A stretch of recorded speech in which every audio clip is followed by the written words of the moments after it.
السلام علیکم ورحمۃ اللہ وبرکاتہ۔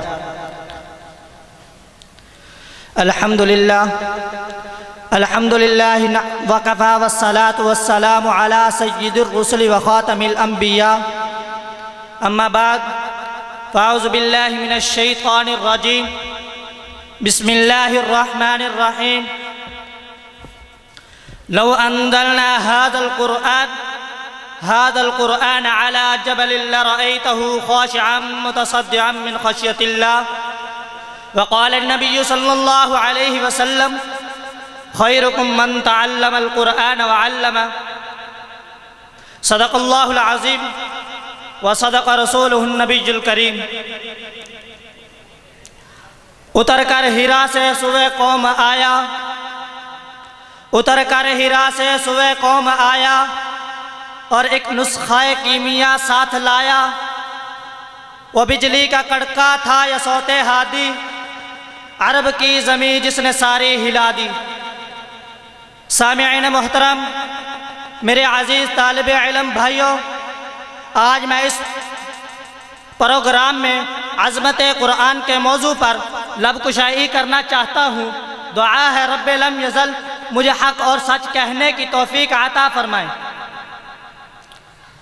سامعین ذی وقار، اس امت محمدیہ پر اللہ تعالیٰ کی کرم نوازی دیکھو۔ نبی دیا تو وہ بھی سب نبیوں کا سردار، امت بنایا تو وہ بھی سب امتوں کی سردار، کتاب دی تو وہ بھی سب کتابوں کی سردار۔ گویا اللہ تعالیٰ نے اس امت محمدیہ پر نعمتوں کی بارش برسا دی۔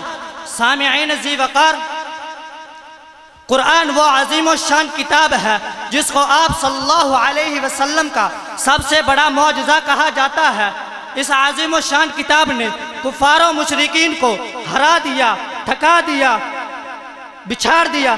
اہل عرب کو اپنی زبان پر اتنا ناز اور فخر تھا کہ عرب لوگ غیر عرب لوگوں کو اجمی یعنی گنگے شمار کرتے تھے اور کہتے تھے کہ اگر دنیا جہاں میں کسی کو بولنا آتا ہے تو وہ اہل عرب ہیں، عرب کے علاوہ باقی سب لوگ گونگے ہیں، انہیں بولنا نہیں آتا۔ اللہ کی شان دیکھیے، اللہ رب العزت نے قرآن مجید کو بھی عربی زبان میں نازل کیا اور چیلنج کیا، اے کفار، تم عربی ہو، تمہیں عربی زبان پر فخر ہے، تم قرآن جیسی ایک کتاب لا کر دکھا دو۔ جب سب عاجز آ گئے تو اللہ نے پھر چیلنج کیا، اے کفار، تم قرآن جیسی کتاب نہیں لا سکتے تو ایک سورت ہی لے آؤ۔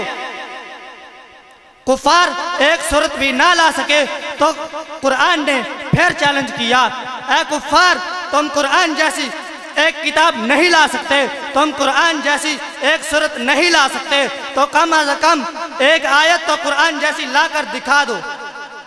لیکن کفار الٹے تو لٹک گئے مگر قرآن جیسی ایک آیت بھی نہ لا سکے۔ سامعین ذی وقار،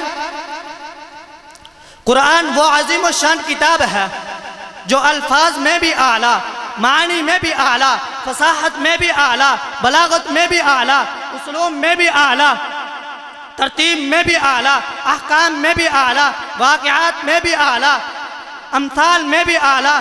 الغرض قرآن الحمد کے الف سے لے کر والناس کی سین تک سارا کا سارا بے نظیر و بے مثال ہے۔ سامعین ذی وقار،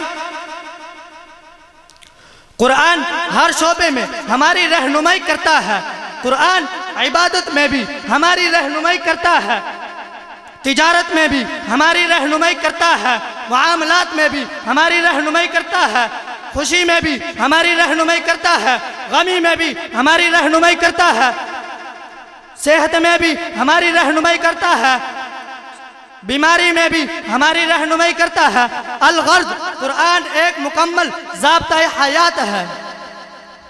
آخر میں بس یہی کہوں گا، قرآن گزرانے زندگی کا ایک دستور ہے، قرآن گزرانے زندگی کا ایک دستور ہے۔ اے انسان، اسی میں تیری فلاح مستور ہے۔ اصلاح عالم کا بس اب سامان ہونا چاہیے، اصلاح عالم کا بس اب سامان ہونا چاہیے، سب کا دستور العمل قرآن ہونا چاہیے۔ اللہ رب العزت ہمیں اس قرآن و مجید پر عمل کرنے کی توفیق عطا فرمائے۔ وآخر دعوانا ان الحمدللہ رب العالمین۔